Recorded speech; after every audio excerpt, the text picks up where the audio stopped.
إن الحمد لله نحمده ونستعينه ونستغفره ونؤمن به ونتوكل عليه ونعوذ بالله من شرور أنفسنا ومن سيئات أعمالنا من يهده الله فلا مضل له ومن يضلل فلن تجد له وليا مرشدا وأشهد أن لا إله إلا الله وحده لا شريك له ولا ضد ولا ند ولا مثيل له ولا مثال له وأشهد أن سيدنا ومولانا ومعلمنا ومرشدنا ومخرجنا من الظلمات إلى النور محمدا عبده ورسوله أرسله الله بالحق بشيرا ونذيرا وداعيا إلى الله بإذنه وسراجا منيرا فقد بلغ الرسالة وأدى الأمانة ونصح الأمة وكشف الغمة فترك أمته على المحجة البيضاء ليلها كنهارها لا يزيغ عنها إلا هالك اللهم صل وسلم وبارك على سيدنا ومولانا محمد وعلى آله وأصحابه وأزواجه وذرياته وأهل بيته أجمعين أما بعد فأعوذ بالله السميع العليم من الشيطان الرجيم بسم الله الرحمن الرحيم إن عدة الشهور عند الله 12 شهرا في كتاب الله يوم خلق السماوات والأرض منها 4 حرم صدق الله العظيم رب اشرح لي صدري ويسر لي أمري واحلل عقدة من لساني يفقه قولي آمین یا رب العالمین۔ اللہ پاک نے سورہ توبہ میں ارشاد فرمایا کہ جب سے ہم نے زمین و آسمان پیدا کیے ہیں مہینوں کی تعداد 12 ہی ہے، اور ان میں سے 4 مہینے محترم ہیں۔ حرم احترام کے لیے اس کے معنوں میں آیا، تقدس کا لفظ جو ہے وہ القدس المقدس قرآن حکیم میں بھی استعمال کیا گیا ہے، ارض المقدسہ۔ حرم اس لیے حرم ہے کہ اس میں اللہ کی حدوں کا احترام کیا جاتا ہے، اور محرم رشتے اس لیے محرم ہوتے ہیں کہ ان کے بارے میں جو اللہ کی حد ہے وہ احترام کا تقاضا کرتی ہے کہ ان کے ساتھ آپ کا نکاح نہیں ہو سکتا۔ اب ہمارے یہاں ہجری سال کی ابتدا ہوتی ہے محرم کے ساتھ، اور یہ مہینہ اپنے اندر اتنے اسباق رکھتا ہے کہ ہمیں ہر سال اس کا جائزہ لینا چاہیے کہ ہم ان مقاصد کو کس حد تک پورا کر سکے ہیں جو کہ محرم میں طے کیے تھے نبی کریم صلی اللہ علیہ وسلم، کتنے باقی ہیں، اور وہ بڑے اہم پوائنٹ ہیں۔ لیکن ہوتا یہ ہے، اس کی آواز تھوڑی سی زیادہ کرتا ہوں، کہ یہ مہینہ شور شرابے کی نظر ہو جاتا ہے، رونے دھونے میں گزر جاتا ہے، جوابی اعتراضات میں گزر جاتا ہے، میڈیا اور کچھ نہیں کرتا، بس وہ جو سارا سال گند پھیلاتے رہتے ہیں وہ پتہ چلتا ہے کہ بس ان 10 دنوں میں ولی اللہ بن گئے۔ بازار حسن والی اپنی دکانیں بند کر دیتی ہیں، کالے کپڑے پہن لیتی ہیں، زنجیریں پہن لیتی ہیں، پھر وہ فوٹو دیتی ہیں، بڑا سوگ ان کے، اور ہماری ابتدا ہی خراب ہوتی۔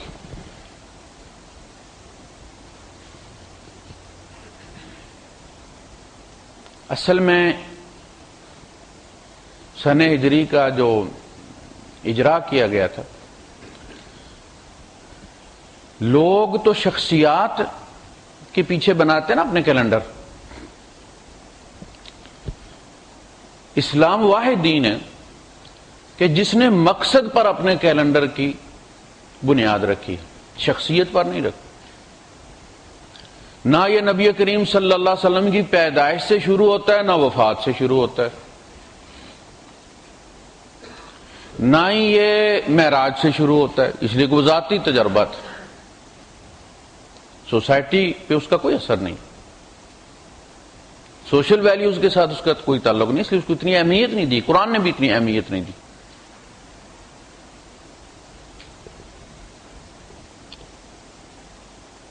شورا بیٹھی اور اس نے یہ تجویز یہ بھی تھی شب معراج والی بھی کہ اس سے شروع کیا جائے اور اعلان نبوت سے شروع کیا جائے اور فلاں،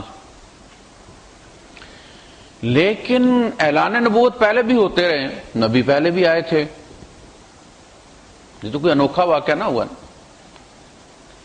کوئی ایسا ٹرننگ پوائنٹ جو کسی نبی کی زندگی میں نہ آیا ہو، کبھی کسی مذہب میں نہ آیا ہو، اس پہ یہ طے کیا گیا کہ واقع ہجرت کو ہم اپنی بنیاد بنائیں گے، اور اس سے صحابہ کے شعور، عقل کی بلند پروازی کا اندازہ ہوتا ہے کہ ان کا ویژن کتنا ایڈوانس تھا۔ ہم وہاں تک اب تک نہیں پہنچ سکے، وہ سوچ ہماری نہیں ہے۔ ہم ایک کیجول سی سوچ رکھتے ہیں کہ بس یہ ہم نے وہ 9 10 10 11 کا روزہ رکھنا ہے اور اس سے 1 سال کے روزے گناہ معاف ہو جائیں گے، دھوبی والی وہ ہماری سوچ ہے۔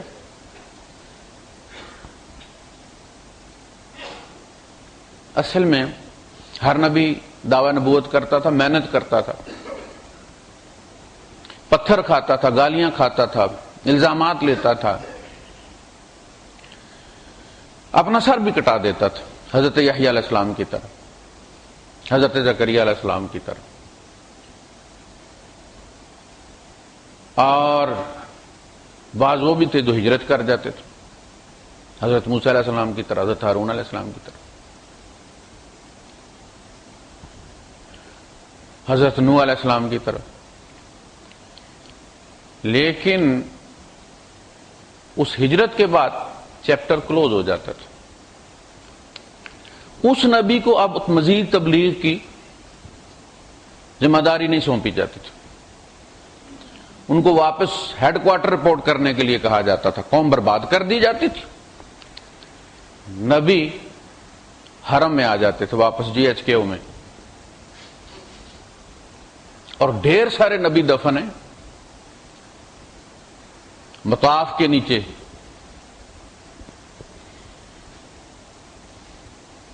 یہ پہلی دفعہ ایسا ہوا کہ ہجرت ہوئی،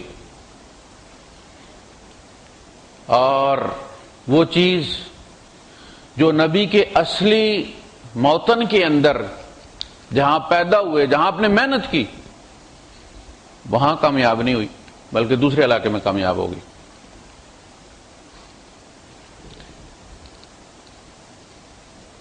تو پہلی چیز تو یہ ثابت ہوئی کہ دین کی خاطر وطن چھوڑا جا سکتا ہے، اگرچہ وہ وطن مکے جیسا مقدس بھی۔ یہ دین بڑی اہم چیز، اللہ کے نزدیک اس کی بڑی اہمیت، بڑے بڑے پیارے نبی اللہ پاک نے اس کی خاطر قربان کر دی۔ تو دین کی خاطر وطن چھوڑا جا سکتا ہے، اگرچہ وہ وطن مکہ ہو۔ اس سے زیادہ کوئی اور مقدس تو جگہ نہیں۔ ایک نیکی کا اجر 1 لاکھ، ایک نماز کا اجر 1 لاکھ نماز کے برابر۔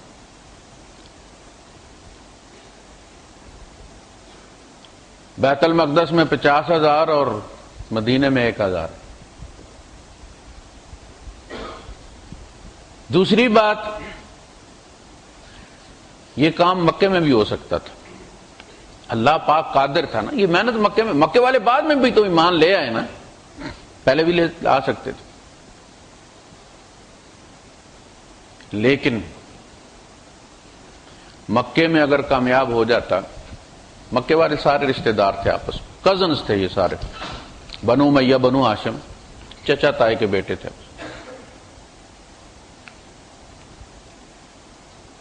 تو ایک ریاست نہ بنتی ہے، خاندان بن جاتا. غیروں کے ساتھ ملک کس طرح چلائے جاتے. اچھا مکے والے سارے مسلمان ہو جاتے تو ان میں یہودی کوئی نہیں تھا، عیسائی کوئی نہیں تھا. مشرک ہوتے تو قتل کر دیے جاتے، مسلمان ہوتے تو سارے مسلمان ہوتے. اب غیر مسلموں کے ساتھ ایک اسٹیٹ میں آپ کیسے رہیں گے؟ یہ تجربہ بھی کروانا تھا. تو پہلی چیز جب نبی کریم صلی اللہ علیہ وسلم سے پوچھا گیا کہ ای الجہاد افضل یا رسول اللہ، اللہ کے رسول کون سا جہاد افضل ہے، تو آپ نے فرمایا ان تجاہد نفسک فی طاعت اللہ، کہ تو اللہ کی اطاعت میں اپنے نفس سے لڑے، اپنے آپ سے لڑے. یہ پہلا جہاد ہے کہ بندہ خود وہ کام چھوڑ دے جن سے اللہ پاک منع کرتا ہے، اور وہ ایزیلی چھوٹتے نہیں، عادت بن چکے ہوتے ہیں نا. وہ لسٹ ہوتی ہے، ایک علت پڑ چکی ہوتی، جب اس کا وقت آتا ہے اس گناہ کا تو بندہ بےتاب ہو جاتا. اس وقت اس چیز کو دبانے میں جو بندے کو جدوجہد کرنی پڑتی ہے، جو پاپڑ بیلنے پڑتے ہیں، وہ اللہ کے یہاں ریکارڈ ہوتے ہیں. وَنَعْلَمُ مَا تُوَسْوِسُ بِهِ نَفْسُهُ، اس وقت نفس جو وسوسے، جو دلائل دے رہا ہوتا ہے نا، وکیل ہے نا، تو اللہ ان سے بھی آگاہ ہوتا ہے. ان تجاہد نفسک، تو اپنے آپ سے لڑے. آپ نے فرمایا پہلوان وہ نہیں جو دوسرے کو بچھاڑ دے، پہلوان وہ ہے جو اپنے نفس کو بچھاڑ دے. پھر پوچھا گیا کہ ای الہجرت افضل یا رسول اللہ، اللہ کے رسول ہجرت بہترین کو نہ دیکھیں. صحابہ کے سوال دیکھیں، وہ ہمیشہ بہترین کی تلاش میں رہتے تھے، اور ہم ساری مسجدوں مولویوں کے پاس گھومتے ہیں ڈسکاؤنٹ کے لیے کہ کہیں چھوٹ مل جائے. یار بغیر وضو کے نماز کا کوئی فتویٰ مل جائے کہ سردیوں میں بغیر وضو کے پڑھ لیا کرو. ای الہجرت افضل یا رسول اللہ، افضل کون سی ہجرت ہے؟ آپ نے فرمایا ان تہجر معصیت اللہ، من معصیت اللہ الی طاعت اللہ، کہ تو اللہ کے نافرمانوں کی صف سے اللہ کے فرمانبرداروں کی صف میں ہجرت کر جائے،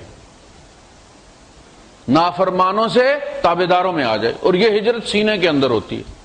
یہ پہلا جہاد بھی سینے کے اندر ہوتا ہے. یہاں کامیاب ہوتا ہے تو باہر پھر تقاضے پورے کرتا ہے. دیکھنا سیل کے اندر اپنے اندر جان ہوگی تو پھر وہ پہیا گھمائے گا نا کھلونے کا. اس کے اپنے اندر ہی جان نہیں ہے تو اس نے باہر پھر کیا کرنا ہے؟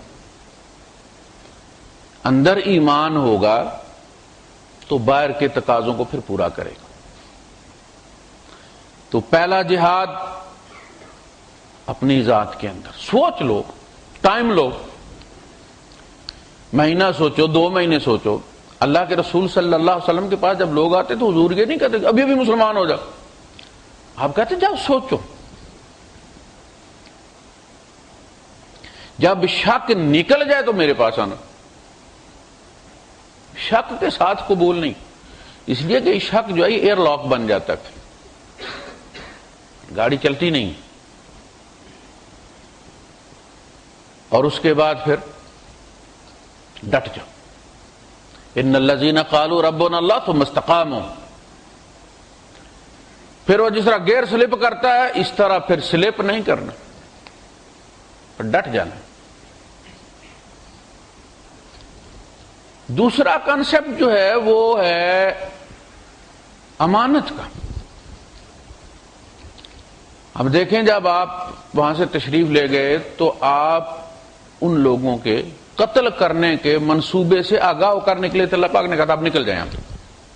جب کوئی قوم اپنے نبی کو قتل کرنے پر تل جائے تو اب وہاں رہنا کسی کام کا نہیں.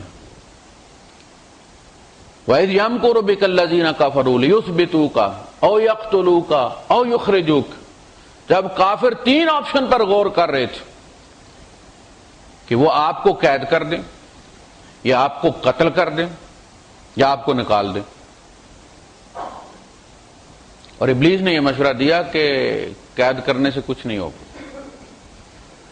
اور ان کو نکال دو گے تو ان کی زبان کو تم نے دیکھا ہے نا، یہ سارے عرب کو مسلمان کر کے چڑھا کے لے آئیں گے، قتل کر دو.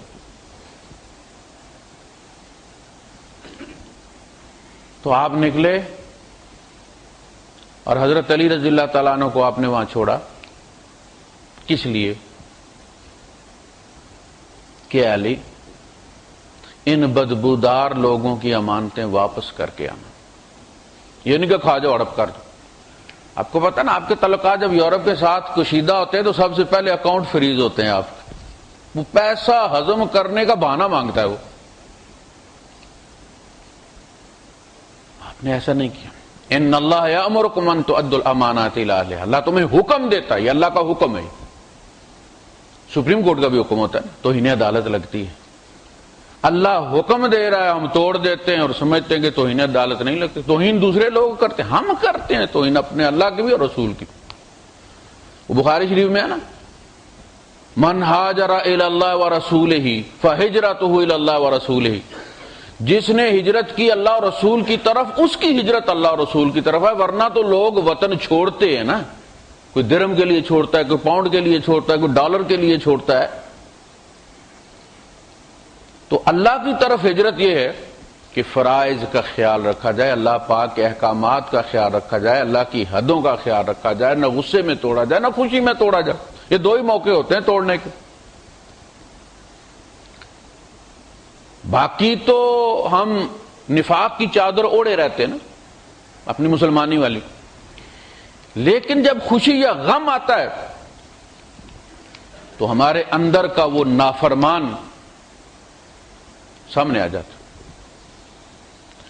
یہ ہمیں دکھایا جاتا ہے دنیا میں. یہ ٹیسٹ ہے ہمارے. کیا کہا؟ انما اموالکم اولادکم فتنہ. یہ تمہاری کسوٹی ہے بھائی. وہ محشر کا پلڑا یہاں ہے، رب کی عدالت یہاں لگی ہوئی ہے. فیل پاس یہاں، اور قیامت کو تو ہم ٹرافی بانٹیں گے. ٹرافیاں ملیں گی وہاں. یہ فیل پاس دنیا میں ہی ہونا ہے اور قبر میں جانے سے پہلے ہونا ہے. وہ شہزادی کی کہانی تھی نا کہ وہ بلی ہوتی ہے اور جادو کے زور سے وہ پھر شہزادی بن جاتی.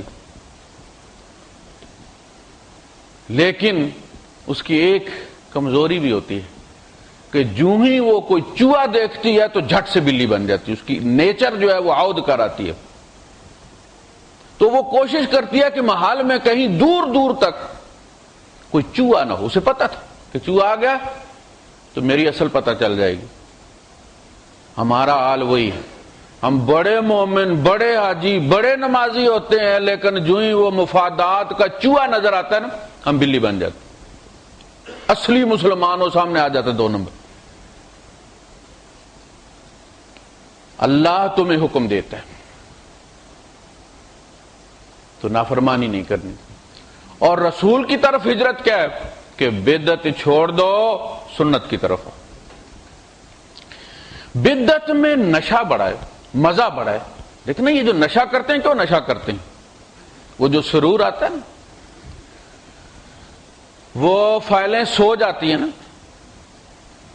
دماغ کے حصے شل ہو جاتے ہیں تو راوی چین ہی چین لکھتا ہے، سوچ ہی کوئی نہیں.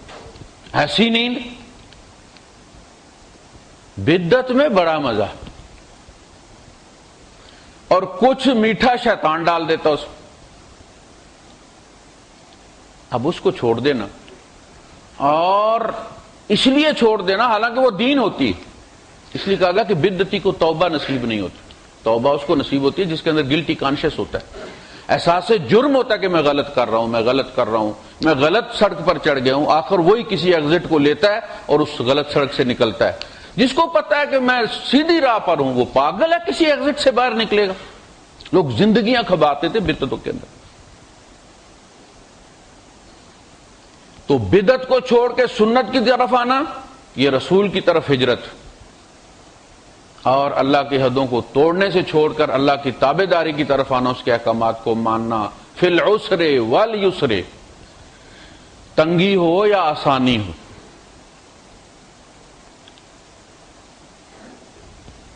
اور خوشی ہو یا جبرن اپنے آپ کو مجبور کرنا پڑے، ہم اللہ کی تابعداری کریں گے۔ پھر یہ کہ ہجرت کے لیے اسباب کا استعمال کرنا، پلاننگ کرنی، کب نکلنا ہے۔ ہمارے ہاں جو تاریخ دان ہے نا، چونکہ تاریخ ہماری لکھی کسی اور نے، تاریخ ہماری لکھی کسی اور نے، ہم تو صرف اس کو پڑھتے ہیں۔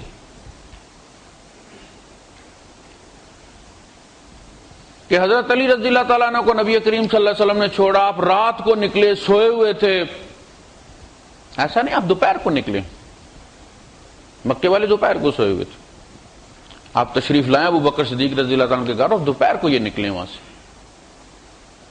اور یہ پہلے طے تھا کہ کب نکلنا ہے، کس روٹ پہ جانا ہے، گائیڈ ہائر کیا ہوا ہے، حالانکہ وہ کافر ہے لیکن دیانتدار تھا، جس چیز کے پیسے لیتا تھا کام پورا کرتا تھا۔ اس کو لیا ہے مدینے کی اپوزٹ سائڈ پہ گئے، اس لیے کہ مکے والوں کو پتا تھا آپ نے مدینے جانا ہے، انہوں نے اسی روٹ کی طرف دعویٰ بولنا تھا، آپ بالکل اس کے اپوزٹ یمن کی طرف نکل گئے، گھوم کے آئے ہیں پھر آگے سے۔ تو آپ نے پلاننگ کی، ٹیکنیک استعمال کی، اونٹ خریدا، براق کا انتظار نہیں کیا، براق بھی تو اویلیبل تھی نا، براق کا، اس لیے کہ میری امت بھی پھر براق کے انتظار میں نہ بیٹھ جائے۔ نبی کریم صلی اللہ علیہ وسلم نے بالکل انسانی سطح پر رہ کر اسلام کی تحریک چلائی اور اس کو کامیاب کی، معجزات کو اس میں دخل نہیں دینے دیا۔ کل قوم بھی یہ نہ کہ جی وہ تو اس لیے کامیاب ہو گئے کہ وہ ایسے کرتے تھے تو 100 گھوڑا آ جاتا تھا، ایسے کرتے تھے تو 1000 تلوار آ جاتی تھی، 2 گھوڑوں کے ساتھ بدر میں کام چلایا ہے۔ یہود سے کرائے پر لیا اسلحہ، جنات سے نہیں منگوایا، ادھار لیے۔ آپ جب مکے سے حنین کی طرف نکلے ہیں تو بھی آپ نے مکے والوں سے، جو بھی مسلمان نہیں ہوئے تھے، آپ نے ادھار لیا ان سے اسلحہ۔ اسباب کا استعمال کرنا اور اس وقت کے دستیاب اسباب کو اللہ کی ملک سمجھ کے استعمال کرنا، اس کی شیطان کی ملک نہیں کہ فلاں چینل جو ہے جی یہ شیطانی چینل ہے جی، فلاں میڈیا جی انٹرنیٹ شیطان ہے جی، تم اس کو مسلمان کر لو، تم دنیا میں بھیجے کس لیے گئے ہو؟ کہ سب کچھ چھوڑ چھاڑ کے غار میں گھس جاؤ تم اس سے اسلامی کام لو۔ وہ انکار کرتا کہ قرآن ڈاؤن لوڈ نہیں کرنا، یہ موبائلوں میں کہا وہ بھرے پھرتے ہیں، اس کو کہاں سے آیا؟ یہ کسی جامعہ سے لیا آپ نے، جامعہ بنوریا نے ڈال کے دیے کہ انٹرنیٹ سے لیا آپ نے؟ اس کا استعمال اچھا بھی ہے برا بھی ہے۔ مکے والوں کی طرف سے بھی گھوڑے آئے تھے اسلام کے خلاف لڑنے کے لیے، اللہ کے خلاف لڑنے کے لیے، ادھر سے بھی 2 گھوڑے تھے، گھوڑے ہی تھے لیکن اسلام کے حق میں لڑنے کے لیے۔ تو اسباب کا استعمال نبی کی سنت ہے اور ہمارے لیے سبق ہے۔ پھر آپ جب مدینہ تشریف لے گئے تو آپ نے سب سے پہلے قباء کی بستی میں قیام فرمایا، سب سے پہلے مسجد بنائی۔ وہاں سے آپ جب چلے مدینہ تشریف لائے تو حضور کے کسی گھر میں اترنے سے پہلے اونٹنی نے مسجد نبوی کی کو پن پوائنٹ کیا، یہ جگہ یہاں مسجد بننی چاہیے، بیٹھ گئی وہ وہاں پہ۔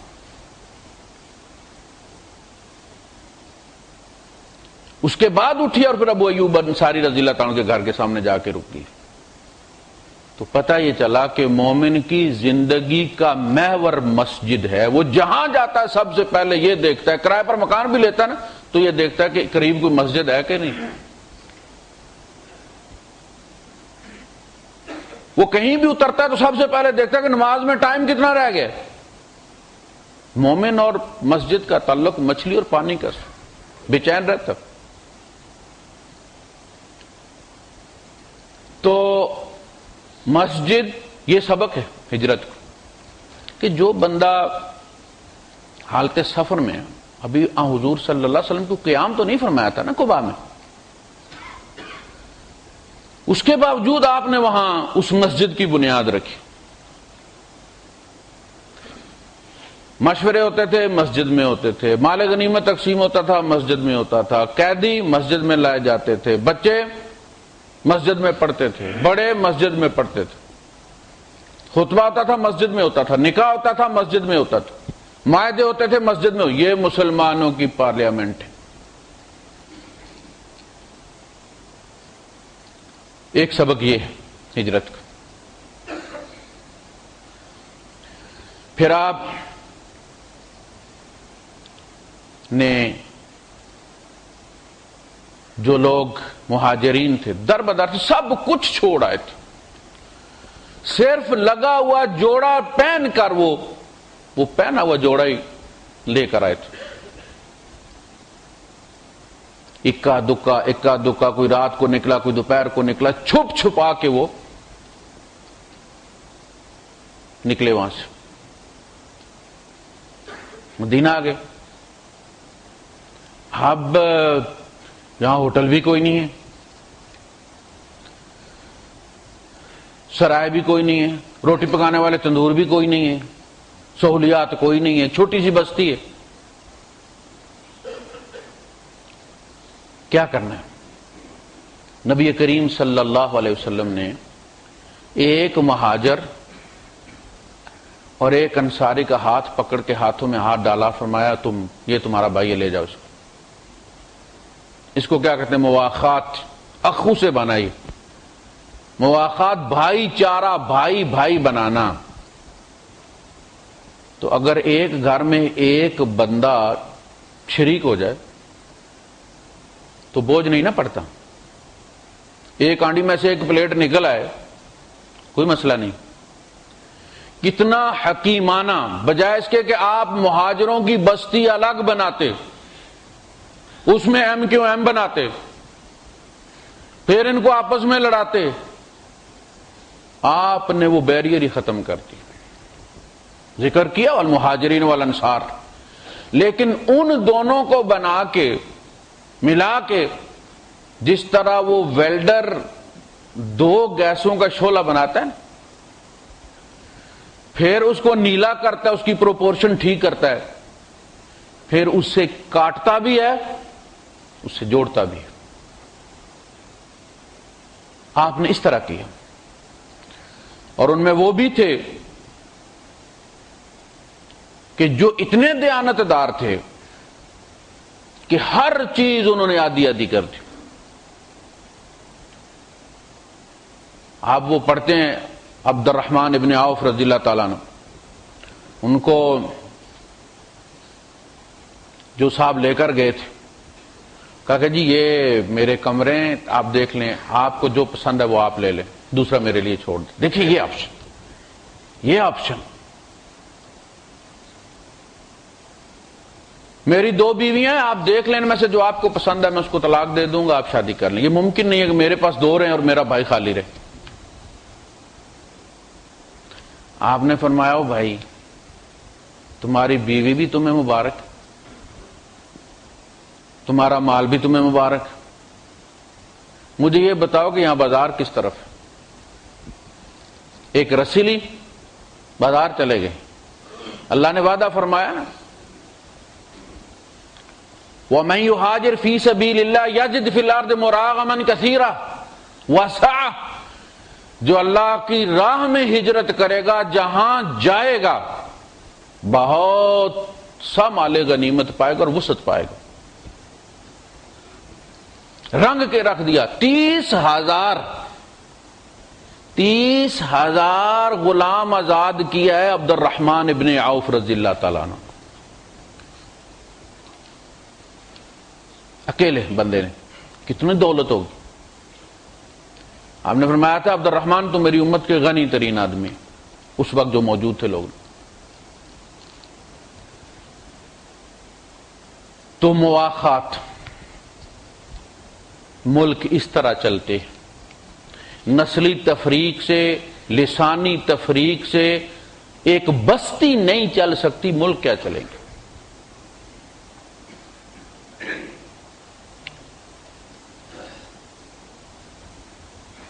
پھر وہاں یہودی بھی تھے. آپ نے معاہدہ میثاق مدینہ 52 شکوں پر مبنی، کہا گیا کہ یہود اور نصارہ ان کے قبیلوں کے نام لکھے گئے اور سب نے سائن کی. اپنے دین میں اپنے فیصلے کرنے کے مجاز ہوں گے، جس طرح چاہیں اپنے معاملات کو یہ ڈیل کر لیں، ان کے آئلی قوانین آزاد ہوں گے، ہمیں اس پہ کوئی اعتراض نہیں. لیکن اگر یہ فیصلہ نہ کر سکے، ہماری عدالت میں لے آئے، تو پھر ہم یہودی کا فیصلہ تورات کے مطابق نہیں کریں گے، ہم قرآن کے مطابق کریں گے. تو بھائی صاحب، اگر آپ کو قرآن سے اتنا پیار ہے، آپ کہتے ہیں اسلامی نظام آ جائے، آپ جلوس نکالتے ہیں، تو آپ اپنے فیصلے گھروں میں مسجد میں ہی قرآن کے مطابق کر لینا، انگریز کی عدالت میں لے کے کیوں جاتے ہو؟ یہ عدالتیں کن سے بھری ہوئی ہیں؟ مسلمانوں سے نہیں بھری ہوئی. پیشاب کرنے کی جگہ کچہری میں نہیں ملتی. کیوں؟ ان میں سے کسی کو پتا نہیں کہ حق کیا اور باطل کیا ہے. جس نے جھوٹا کیس کیا اس کو پتا نہیں میں نے جھوٹا کیس کیا ہوں. یہ کیسے مسلمان؟ تو انہیں اگر رسالت والے دیکھنے ہیں نا تو کچہری بھری ہوئی ہے ہم سے. یہ سارے توہین رسالت کے مجرم ہیں. یہ گلہ کر رہے ہیں کہ اسلام کے پاس ہمارے مسائل کا حل نہیں ہے، اللہ اور رسول عدل نہیں کرتے، انگریزی عدالت فیصلہ کرے. یہ قرآن ساری باتیں بتاتا ہے. الم تر الی الذین یزعمون انہم آمنوا باللہ انہم آمنوا بما انزل الیک وما انزل من قبلک یتحاکمون الی الطاغوت وقد امروا ان یکفروا بہ. اے نبی، آپ نے ان لوگوں کا تماشا دیکھا ہے کہ جو یہ گمان رکھتے ہیں کہ وہ آپ پر بھی ایمان رکھتے ہیں، اس کتاب پر بھی ایمان رکھتے ہیں جو آپ پر نازل ہوئی، اور پہلی کتابوں پر بھی ایمان رکھتے ہیں. یتحاکموا الی الطاغوت، لیکن جب فیصلہ کروانا ہوتا ہے تو طاغوت کی عدالت میں چلے جاتے ہیں.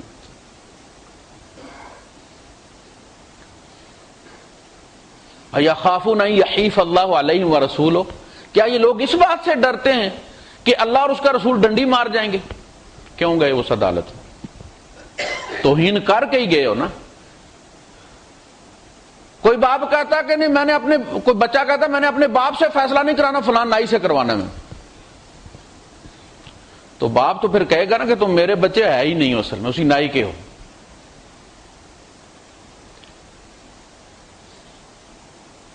فَإِنَّكُمْ مِنْهُمْ، پھر تم انہی میں سے ہو جن کے پاس گئے ہو. یریدون ان یتحاکموا الی الطاغوت، یہ طاغوت کے پاس اپنا محکمہ لے کر گئے ہیں. وقد امروا ان یکفروا بہ، حالانکہ جو کتاب آپ پر نازل ہوئی ہے اس میں لکھا گیا تھا کہ ان کا انکار کرو، اللہ رسول پر اعتبار کرو. بندے کو پتا ہے، کہتا پتا مجھے بھی ہے، وکیل بھی اس کو بتاتا ہے، وہ بھی کہتا ہے کہ پتا مجھے بھی ہے کہ ملنا کچھ نہیں پر کھچ تروتے ہونی ہے نا، اور اس کھچ ترو میں تیرا ایمان چلا جائے گا، اس کا تمہیں احساس ہے؟ کھچ ترو میں تم جب مر جاؤ گے اور قبر میں ایمان چیک ہوگا اور نہ نکلا تو جو تیری کھچ ترو وہاں ہونی ہے اس کا کیا بنے گا؟ کس کو پتا نہیں ہے کہ بہنوں کا حصہ بنتا ہے جائیداد میں؟ کھا جاتا. ہندوؤں کی طرح، چونکہ ہندوؤں میں بیٹی کا حصہ کوئی نہیں ہوتا، وہ جہیز میں ہی دے دلا کے اس کو فارغ کر دیتے. پھر حاجی بھی ہوتے ہیں، نمازی بھی ہوتے ہیں، وضو بھی کرتے ہیں، تہجدیں بھی پڑھتے ہیں، مگر وہ سب کچھ حرام ہوتا ہے. متفق علیہ حدیث ہے نا کہ کوئی بندہ بڑے دور سے سفر کر کے بیت اللہ میں آتا ہے، اغبر اشعث، پاؤں اور لباس غبار سے بھرا ہوا ہے، بال بکھرے ہوئے، ہاتھ اٹھا اٹھا کے کہتا ہے لبیک اللہم لبیک، حضور فرماتے اللہ اسے کیسے کہے لبیک و سعدیک جبکہ ماکلہ حرام وملبسہ حرام ومشربہ حرام، اللہ اسے کیسے سینے سے لگائے جبکہ اس کے کپڑے بھی حرام کے، اس کا کھانا بھی حرام کا، اس کا پینا بھی حرام کا۔ یہ منی لانڈرنگ کے طور پہ انہوں نے رکھا ہوا ہے، ادھر ٹیکس چوری کیا ملک میں، عمرہ کر آئے کا یومن ولدتہ امہ، ایسے ہو گئے جیسے معصوم، جیسے ماں نے آج ہی جنا ہے۔ یہ ذاتی گناہ میں ہوتا ہے، جو لوگوں کے حقوق دینے ہیں نا وہ شہید کو بھی معاف نہیں۔ حضور نے فرمایا کوئی بندہ اللہ کی راہ میں شہید ہو پھر زندہ کیا جائے، پھر شہید ہو پھر زندہ کیا جائے، پھر شہید ہو تو بھی اسے حقوق معاف نہیں۔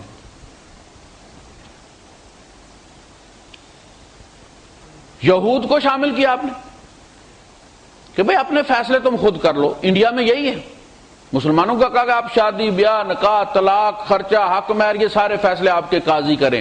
ہندوستان کے مسلمانوں کو جو اختیارات حاصل ہے نا پاکستان کے مسلمانوں کو نہیں ہے۔ یہاں ایوب خان کا اہلی قانون چلتا ہے، ان کی سپریم کورٹ نے ان کے پارلیمنٹ کو مجبور کیا کہ مسلمانوں کو آئلی قوانین میں آزادی دی جائے، ان کے آئین میں یہ شامل ہے۔ اور آپ کو پتہ ہے یہ آپ کا جو وہ کیا نام تھا ملک کا، اس کا جو کیس تھا مسلمان قاضی نے حل کیا تھا۔ قاضی کی انڈیا میں بڑی اہمیت، ہمارے یہاں ٹکے بھاؤ بکتے ہیں، جس میں اب جائیں آپ مدرسے سے فتویٰ لے لیں اس کی کوئی ویلیو، تقی عثمانی صاحب کے فتوے کی کوئی ویلیو نہیں، آپ کی مرضی ہے مان لیں نہ مانے تو وہاں کا قاضی جو سائن کر دیتا ہے سپریم کورٹ تک چلتا ہے۔ ہندوستان کے مسلمان دین میں ہم سے زیادہ آزاد ہیں۔ ہمارے یہاں طلاق دے دیں آپ یونین کونسل میں رجسٹر نہ کروائیں، آپ 100 طلاق دے دیں، شریعت کہتی ہے ہو گئی، یا ایوب خان کا قانون کہتا ہے نہیں ہوئی، قانوناً وہ اس کی بیوی ہے، وہ اٹھا کے لے جاتا ہے، آپ کو پتہ ہے شرعاً اس کی طلاق ہو چکی ہے، آپ قتل کر دیتے ہیں اسے یا وہ آپ کو قتل کر دیتا ہے۔ اکثر کیسز اس قسم کے ہمارے یہاں یہ سی این جی اور پیٹرول والے ہوتے ہیں نا، کٹ لگی ہوئی، جہاں چڑھائی آئی تو وہ پیٹرول پہ کر لی اور جہاں پھر سیدھا آ گیا معاملہ تو سی این جی پہ کر لی۔ ہمارے یہاں دو نظام چل رہے ہیں، یہود کے فیصلے یہودی خود کریں، لیکن جب وہ ہماری عدالت میں لے کر آئیں گے، یہی کہتا ہے ہندوستان، جب پھر تم ہماری عدالت میں آؤ گے تو پھر لا آف دی لینڈ ہمارا آئین ہوگا، پھر ہم اس کے مطابق فیصلہ کریں گے۔ پھر تم یہ نہیں کہہ سکتے کہ جی اسلام کے مطابق کریں، اسلام کے مطابق کرنا تھا تو تم کر لیتے نا، ہمارے پاس کیوں لائے ہو؟ وہاں مسئلہ حل نہیں ہوا نا، اس لیے ہمارے پاس لے کر اب ہم حل کریں گے۔ یہود کو یہ آزادی دی گئی۔ اچھا سارے مسلمان ایک جیسے نہیں ہوتے، جو آئیڈیل ریکوائرمنٹ ہوتی ہے کسی دین کی، اس پہ بڑی مشکل سے 2% لوگ چلتے ہیں، وہ ہندو مذہب ہو، وہ یہودی ہو، وہ مسلمان ہو، سارے لوگ وہ آئیڈیلز پورے نہیں کر سکتے، اپنی اپنی طبیعت ہے، لیکن وہ طے کرتا ہے کہ اس حد تک آپ رہ سکتے ہیں، کوئی مسئلہ نہیں۔ دیکھنا یہ جو آپ دیکھتے ہیں سپیڈ لمٹ ہوتی ہے سڑک کے کنارے، یہ آئیڈیل ہے، اور یہ ایکسیڈنٹ کو سامنے رکھ کر بنائی گئی ہے، آئیڈیل حالات کے لیے نہیں ہے۔ جو بھی قانون بنتا ہے وہ مشکل کو سامنے رکھ کے بنایا جاتا ہے۔ آپ جا رہے ہیں، کوئی گاڑی نہیں سڑک، آپ اکیلے ہیں لیکن ٹائر پھٹ گئے، اب ٹائر آپ کو اپلیکیشن تو نہیں دے گا نا بیک ٹو اسٹیٹ کہ میں پھٹنا چاہتا ہوں، پھٹ گیا وہ، آپ 160 پہ جا رہے ہیں، اس کے بعد کیا ہوگا؟ آپ 120 پہ ہیں، کوئی مسئلہ نہیں، ایک جھٹکا گاڑی کھائے گی اور رک جائے گی، کنٹرول ہو جائے گی۔ لیکن کتنے لوگ اس پر چلتے ہیں میرے سمیت؟ بس کیمرہ جب آتا ہے تو ہم پھر 120 کی بجائے 118 ہی کر لیتے ہیں، یا اگر 140 پہ کیمرہ فٹ انہوں نے کیا اور بتا دیا کہ لمٹ یہ ہے کیمرہ لگنے کی ہو تو ہم 138 پہ کر لیتے ہیں، لیکن اس کے بعد یہی معاملہ دین میں ہوتا ہے۔ سارے لوگ کسی بھی ریاست میں 100% ایک جیسے نہیں ہوتے، ہر آدمی کی اپنی طبیعت ہے، اپنے حالات ہیں، اپنی مجبوریاں ہیں۔ جب کسی کے یہاں بچہ نہ ہو یا بچے اپنے چھوٹے چھوٹے ہوں اور دوسرا بندہ جس کے بچے جوان ہو گئے، اب اس سے بھی کوئی 4 انچ قد ان کا بڑا ہے، تو ہم جب ان کو دیتے ہیں نا مشورے، آئیڈیل مشورے دیتے ہیں، پھر وہ فون پہ اطلاع دیتا ہے کہ بیٹے نے نیچے رکھا ہوا ہے مجھے، پھینٹی لگتی ہے نا۔ اچھا جب اپنی اولاد جوان ہوتی ہے تو پتہ چلتا ہو یہ کیا ہو گیا، یہ تو وہ چھوٹے والا بچہ تو نہیں ہے، اس کے اندر تو ایک مرد پورا جوان ہوا ہے، اس کی کوئی اپنی بھی مرضی ہے، کوئی اپنی پسند ناپسند بھی ہے، وہ آگے سے سوال جواب بھی کرتا ہے، گھر سے نکال بھی نہیں سکتے، اور اس کو اب 3 سال کا بنا بھی نہیں سکتے، اس کے ساتھ گزارا کرنا ہے تاکہ وہ بیڈ سے ورس اور ورس سے ورسٹ کی طرف نہ جائے۔ ابھی جماعت سے نماز نہیں پڑھتا نا، تو پھینٹی لگا کے گھر سے نکال دو گے تو وہ چرس بھی پیے گا باہر جا کے، تمہیں کیا پتا وہ کہاں گیا ہے، پہلے تمہارے سامنے تو تھا نا۔ تو ہم جب مشورے دیتے ہیں لوگوں کو تو عام طور پہ یہی کہتے ہیں پوڑی کے تھلہ دیسنا، کہتے ہیں یار بیٹا میرا ایسے کر رہا ہے، تو مشورہ دیتے ہیں پکڑ کے نیچے رکھو، لگاؤ پھینٹی اس کو، تو ہم اپنا بچہ وہ 2 سال کا 3 سال کا تصور کرتے ہیں، پھر اس کا ری ایکشن۔ تو مدینہ کی ریاست میں بھی سارے لوگ ابو بکر نہیں تھے، نہ بن سکتے تھے، پوری امت میں ایک ہی ابو بکر ہے، عمر بھی ابو بکر نہیں ہے اور عثمان عمر نہیں ہے، یہ کیا سبق ہے؟ ہر ایک کی ایک طبیعت۔ فرمایا ارحم بامتی من امتی ابی بکر، قیامت تک آنے والے انسانوں میں میری امت کے بارے میں سب سے رحم دل ابو بکر ہے، وَأَشَدُّهُمْ فِي أَمْرِ اللَّهِ عُمَرَ، اور اللہ کے دین کے معاملے میں یہ امت قیامت تک عمر جیسا شخص پیدا نہیں کرے گی۔ وَأَصْدَقُهُمْ حَيَاءً عثمان، اور عثمان جیسا حیا والا اس امت میں کبھی پیدا نہیں ہوگا، جس سے فرشتے حیا کرتے،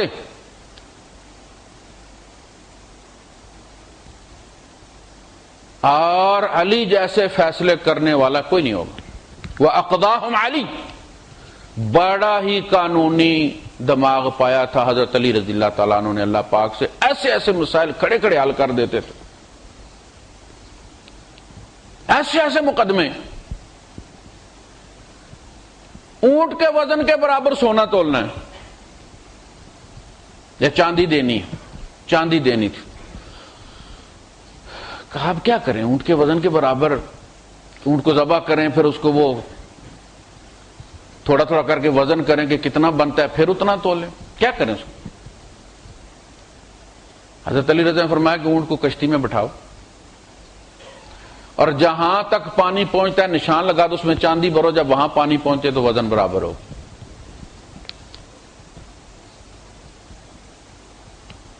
یہ آپ نے فرمایا ہے۔ یہ جو جانور جن کے باہر پنجے ہوتے ہیں، باہر نکلے ہوتے ہیں، یا وہ جن کے کان باہر ہوتے ہیں، جن کے اندر ہوتے ہیں وہ سارے انڈے دیتے ہیں، جن کے کان باہر ہوتے ہیں وہ سارے بچے دیتے ہیں، کیسا فارمولہ ہے؟ کسی جگہ اپلائی کر لی، کس سمندری مخلوق ہے باری، کان اندر ہیں انڈے دیں گے، کان باہر ہیں چاہے وہ چمگادڑ ہے چھوٹی سی بچے دے گی، چوئی ہے بچے دے گی۔ تو اقداہم علی، قانونی ذہن پایا حضرت علی رضی اللہ تعالیٰ عنہ۔ تو سارے علی بھی نہیں ہیں، تو پتہ یہ چلا کہ اگر کوئی بندہ گن پوائنٹ پہ سارے تقی عثمانی پیدا کرنا چاہے پاکستان میں، کبھی نہیں کر سکتا، اور پھر باقی کو مارنا بھی شروع کر دے سٹینڈرڈ لے کے، اپنی فوٹو لے کے داڑھی اور وہ چھتے والی، اور ناپ کے باقی کو مارنا شروع کر دے، ممکن نہیں۔ اسی مدینے کا باسی عبداللہ بن ابی، نبی کے پیچھے نماز پڑھنے والا، جمعے میں حضور کو اپنا کندھا پیش کرنے والا، آرام سے جیا ہے کہ نہیں جیا اس بستی؟ نبی کے گھر تک وہ پہنچا ہے۔ حضرت عائشہ صدیقہ رضی اللہ تعالیٰ عنہ پر اس نے الزام لگایا، سٹوری پوری تیار کی۔ اس میں جن لوگوں نے انجانے میں کردار ادا کر دیا تھا ان کو سزا ملی، 80 کوڑے مارے گئے۔ حضرت حسان ابن ثابت رضی اللہ تعالیٰ عنہ شاعر رسول، ان کو لگے۔ حضرت مستہ رضی اللہ تعالیٰ عنہ بدری صحابی ہیں، ان کو کوڑے لگے ہیں۔ حمنہ بنت جحش، حضرت زینب بنت جحش ام المومنین کی بہن ہیں، ان کو کوڑے لگے ہیں۔ نہیں لگے تو عبداللہ بن ابی کو نہیں لگے۔ اللہ پاک نے وہ رکوع شروع کیا ہے تو اس کو ایکسکلوڈ کر دیا ہے۔ والذی تولی کبرہ منہم لہ عذاب عظیم۔ یہ جو سٹوری رائٹر اور ہدایت کار ہے، اس کو 80 کوڑے نہ مارے جائیں، اس کے لیے ہم نے عذاب عظیم تیار کر رکھا ہے۔ لوگ کہتے ہیں نا کہ کیوں چھوڑ دیا عبداللہ بن ابی کو نبی کریم صلی اللہ علیہ وسلم نے، اور میں یہ کہتا ہوں کہ نبی کریم صلی اللہ علیہ وسلم کے ہر ایکشن کی، چاہے وہ حدیبیہ میں ہو، چاہے وہ بدر و احد میں ہو، چاہے وہ تبوک میں ہو، اس کا سورس قرآن حکیم ہے۔ یہ اللہ نے کہا، اس کو رہنے دیں۔ یہ عذاب، یہ 80 کوڑے توہین ہے، یہ 80 کوڑے والا نہیں، اس کو ہم عذاب عظیم دیں گے، اور ایک جرم میں 2 دفعہ سزا نہیں دی جا سکتی، اس لیے اس کو رہنے دیں۔ ان کو سزا ملی، گناہ معاف ہو گیا۔ خرچہ روکا ابو بکر صدیق رضی اللہ تعالیٰ نے، اللہ پاک نے فرمایا نہ، ایسا نہیں۔ جب معاف کر دیا، ہم نے معاف کر دیا نا کوڑے کھانے کے بعد، تو آپ کی عدالت ہم سے بڑی ہے ابو بکر کے، آپ معاف نہیں کر رہے؟ سپریم کورٹ کون ہے؟ ہم نے معاف کر دیا، آپ معاف نہیں کر رہے، یہ تو مسئلہ گڑبڑ ہو گیا۔ ہمیں اس کا ثبوت بھی چاہیے کہ آپ نے معاف کر دیا، دنیا کو پتہ چلے ابو بکر نے معاف کر دیا، آپ نے خرچہ دوبارہ شروع کر دیا، ڈبل کر دیا۔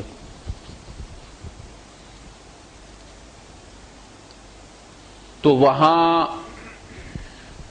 آپ دیکھیں سورہ توبہ نا،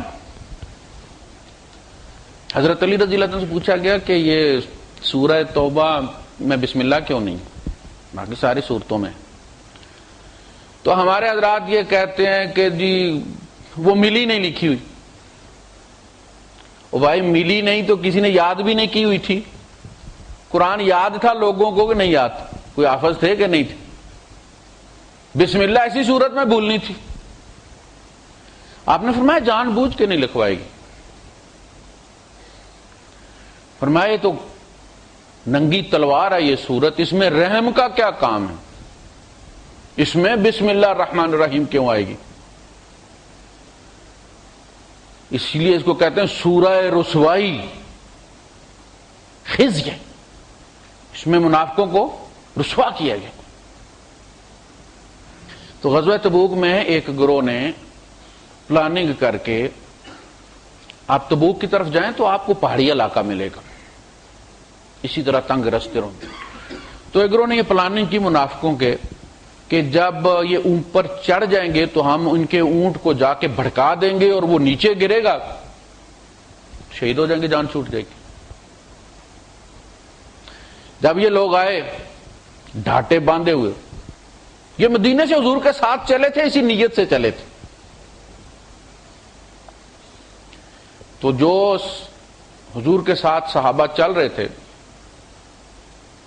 2-4، آپ نے ان سے کہا کہ یہ گروہ آ رہا ہے اور ان کو روکو، یہ برے ارادے سے آ رہے ہیں۔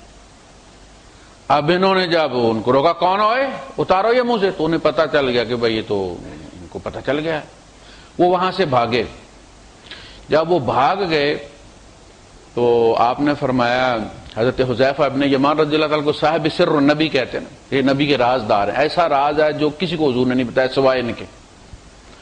تو آپ نے ان سے فرمایا کہ حذیفہ میں تمہیں ان کے نام بتا دیتا ہوں۔ وہ ڈاٹے باندھے رہے، کوئی مسئلہ نہیں، یہ فلاں فلاں فلاں فلاں فلاں تھے، اور دیکھو یہ بات کسی کو نہیں بتانی، امانت ہے تمہارے پاس۔ کیا بات؟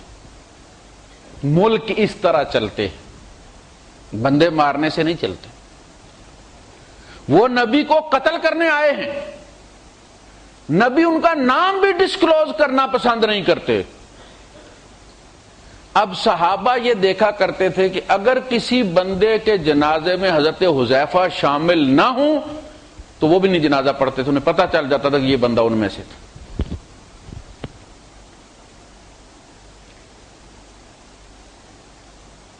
کیا کھلا دل تھا، ملک اس طرح چلتے ہیں، اتنا کھلا دل ہو تو ملک چلتے ہیں۔